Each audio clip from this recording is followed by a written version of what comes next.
বাংলার রাজনীতিতে কি সত্যি শুরু হতে চলেছে এক নতুন সমীকরণ? রাজ্য রাজনীতিতে কি এবার তৈরি হতে চলেছে এক বিরাট ভাঙন? কারণ রাজনৈতিক মহলে এখন জোর চর্চা বিজেপিতে যোগ দিতে পারেন তৃণমূলের একাধিক বিধায়ক এবং সাংসদ। আজকের ভিডিওতে আমরা আলোচনা করব এই জল্পনার পেছনে আসল কারণ কি, কেন হঠাৎ করে বাংলার রাজনীতিতে এত বড় পরিবর্তনের কথা উঠছে, আর সত্যি যদি এই ভাঙন হয় তাহলে সবচাইতে বড় ক্ষতি কোন রাজনৈতিক দলের। ভিডিওটা শেষ পর্যন্ত দেখার জন্য অনুরোধ রইল। তো চলুন শুরু করি আজকের আলোচনা।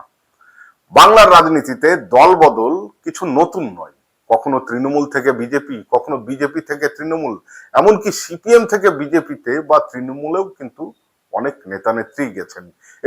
এই যাতায়াত বিগত 15 বছর ধরে ক্রমাগত চলছেই।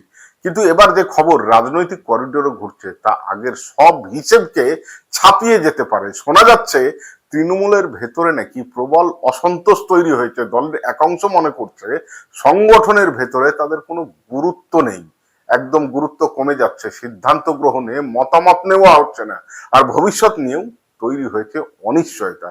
এই পরিস্থিতিতে রাজনৈতিক মহলে জোর গুঞ্জন, একসাথে প্রায় 49 জন বিধায়ক এবং বেশ কয়েকজন সাংসদ নাকি বিজেপিতে যোগ দিতে যাচ্ছেন। যদিও এখন পর্যন্ত এই বিষয়ে কোনো আনুষ্ঠানিক ঘোষণা হয়নি, তবুও রাজ্যের রাজনৈতিক পরিবেশে এই খবর যথেষ্ট চাঞ্চল্য তৈরি করেছে। কারণ যদি সত্যি এত বড় সংখ্যায় দল বদল হয়, বিশেষ করে তৃণমূলের, তাহলে সেটা শুধু তৃণমূলের জন্য বড় ধাক্কা হবে না, বরং বাংলার সামগ্রিক রাজনৈতিক সমীকরণেই বদলে যেতে পারে। আর আগামী দিনে আমরা কেবলমাত্র শুনতে পাবো যে রাজ্যে তৃণমূল নামক একটা রাজনৈতিক দল ছিল। একটা বড় প্রশ্ন এখন সাধারণ মানুষের মনে ঘুরছে, হঠাৎ করে কেন এই অসন্তোষ? এর পিছনে কি শুধু ব্যক্তিগত স্বার্থ, নাকি রাজনৈতিক ভবিষ্যৎ নিয়েও বড় হিসেব কাজ করছে?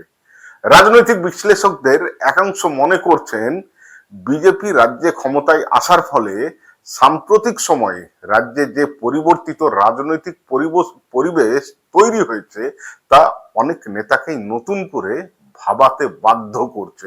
যারা, বিশেষ করে যেসব তৃণমূল নেতারা রাজনীতিটাকে পেশা হিসাবে নিয়েছেন বা একটা ব্যবসায়িক প্রতিষ্ঠান হিসাবে দেখছেন, অনেক নেতার কাছে ভবিষ্যতের সম্ভাবনার ইঙ্গিত হিসেবেও দেখা হচ্ছে। অন্যদিকে তৃণমূল শিবির অবশ্য এই সমস্ত জল্পনাকে গুরুত্ব দিতে একদমই নারাজ। তাদের দাবি এসব শুধু রাজনৈতিক প্রচার এবং বিভ্রান্ত তৈরি করার চেষ্টা। কিন্তু রাজনীতিতে একটা কথা খুবই জনপ্রিয়, আগুন ছাড়া ধোঁয়া ওঠে না। তাই এখন নজর থাকবে আগামী কয়েক সপ্তাহ বা কয়েক মাসের উপর। কারণ যদি সত্যিই বড় কোনো দল বদল ঘটে তাহলে বাংলার রাজনীতিতে সেটা হতে পারে এক ঐতিহাসিক মোড়। সবচাইতে গুরুত্বপূর্ণ বিষয় হলো এই পরিস্থিতির প্রভাব পড়তে পারে আগামী পঞ্চায়েত এবং পৌরসভা নির্বাচনেও।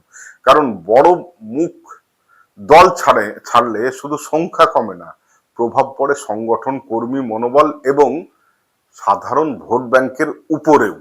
এখন দেখার বিষয় এই জল্পনা শেষ পর্যন্ত শুধুই কি গুঞ্জন হয়েই থাকে, নাকি সত্যিই বাংলার রাজনীতিতে শুরু হয় এক নতুন অধ্যায়ের। এ বিষয়ে আপনাদের কি মনে হয়? সত্যি কি তৃণমূলের ভেতরে বড় ভাঙনের সম্ভাবনা আছে?